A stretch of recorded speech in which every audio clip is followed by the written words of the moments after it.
आदाब, सत श्री अकाल, नमस्कार। बीके कॉम्पिटिशन क्लासेस में मैं विनोद कुर्मी आपका हार्दिक स्वागत करता हूँ।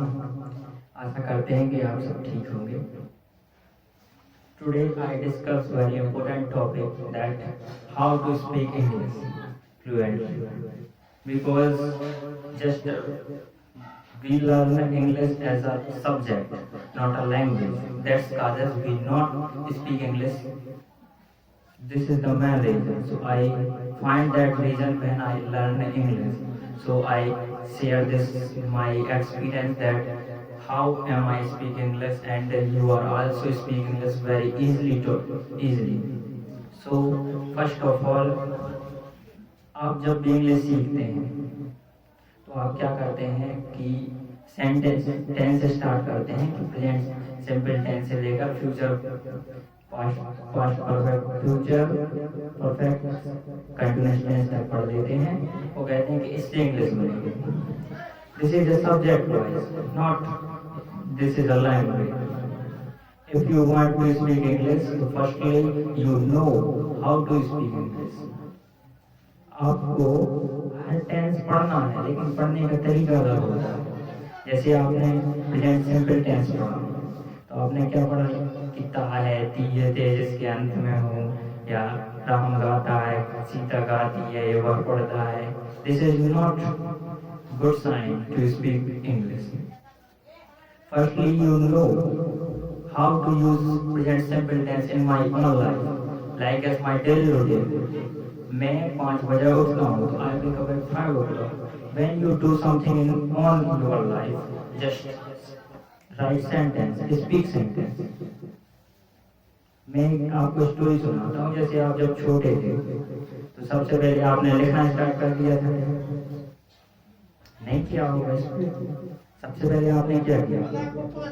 बोलना भी स्टार्ट नहीं किया। सबसे पहले आपने सुनना स्टार्ट किया। लेकिन जब आप इंग्लिश लैंग्वेज सीखने जा रहे हो तो आप सबसे पहले क्या कर रहे हो? या पढ़ रहे हो या लिख रहे हो। आप इंग्लिश को सुन नहीं रहे हो। सबसे पहले आपको सुनना स्टार्ट करना होगा।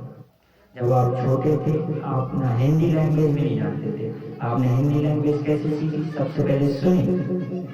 मम्मी पापा आसपास परिवार से लेकर आपका जो परिवेश था उसमें आपने हिंदी सुनी फर्स्ट ऑफ ऑल। जब आप हिंदी सुनने लगे, धीरे धीरे कुछ वर्डों को जानने लगे तो आप उसको बोलने लगे, और उसके बाद आपने राइटिंग स्पीकिंग रीडिंग स्टार्ट की। तो हिंदी लैंग्वेज में आप उल्टा क्यों कर रहे हो? सबसे पहले आप लिखना और बोलना स्टार्ट कर दो। सुनना तो स्टार्ट करना पड़ेगा। सबसे पहले listening is the most important to speak any language, not only English. Firstly you listen English language, you don't know how is it right और रॉन्ग। आपको नहीं मालूम कि हम जो सुन रहे हैं उसका अर्थ हमें मालूम है नहीं, लेकिन जब आप सुनते रहोगे तो धीरे धीरे उसकी इम्प्रूवमेंट अपने आप हो जाएगी। फर्स्ट, और इसके अलावा आपको जो भी सेंटेंस पढ़ने हैं तो आपको सेंटेंस पढ़ने के साथ वो आपको डेली लाइफ से इंटरेक्ट करना है। आपकी डेली लाइफ में आप जो कुछ भी करते हो उससे रिलेटेड। अब आपको सब्जियों के नाम कोई याद करते हैं, आप कोई वोकैबुलरी याद करता तो ऐसी सब्जियों के नाम याद करते जिसका कोई मतलब ही नहीं। जिन चीज़ों का अपन यूज करते हैं सबसे ज़्यादा उनका तो नाम पता होना चाहिए। अब आपको आलू का, टमाटर, प्याज इनका नाम पता होना चाहिए। अब बहुत जैसे आप कोई कारखाने से रिलेटेड याद करता है कि जिसका यूज होता है वो करो। ये ना करो कि सब चीज़ें इंग्लिश की वोकैबुलरी याद करने लगे तो बैठे हैं कि 1000, 2000, 4000 वोकैबुलरी याद करेंगे। और ये भी ना सोचो कि जब हम पूरे सेंटेंस याद कर लेंगे, पूरे टेंस बनने लगेंगे, उसके बाद हम पर इंग्लिश बनेगी।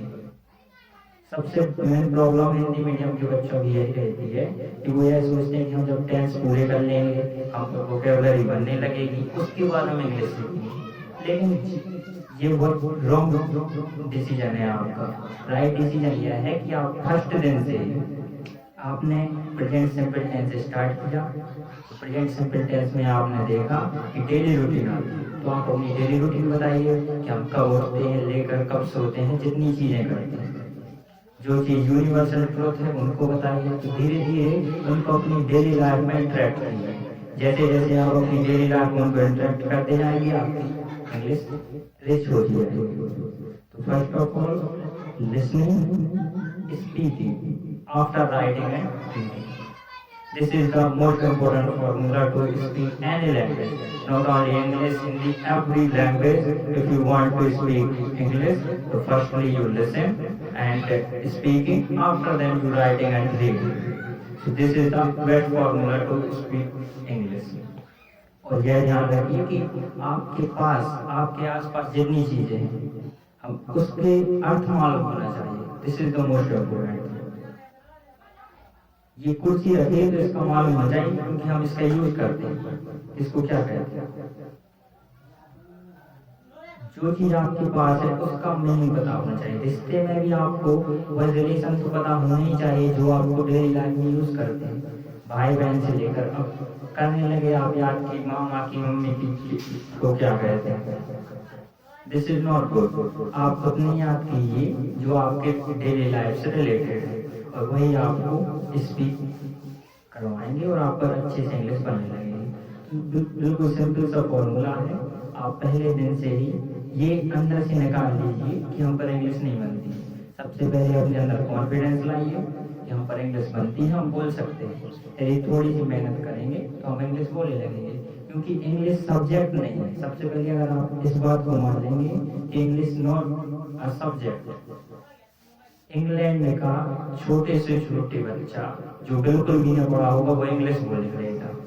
तो आप ये क्यों समझते हैं कि जब हम पढ़े लिखे होंगे या हम छोटे थे तभी बोलने लगते हैं, अब बड़े हो गए अब क्या बोलेंगे। इंग्लिश कोई भी लैंग्वेज सीखने की कोई भी उम्र नहीं होती। तो आप अभी जिस उम्र में हो उसी उम्र से इंग्लिश सीख सकते हैं, बहुत ही आसान तरीके से सीखते हैं।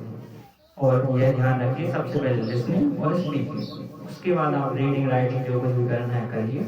This is the formula. Thank you so much. आशा करते हैं आपको ये फॉर्मूला पसंद आया होगा।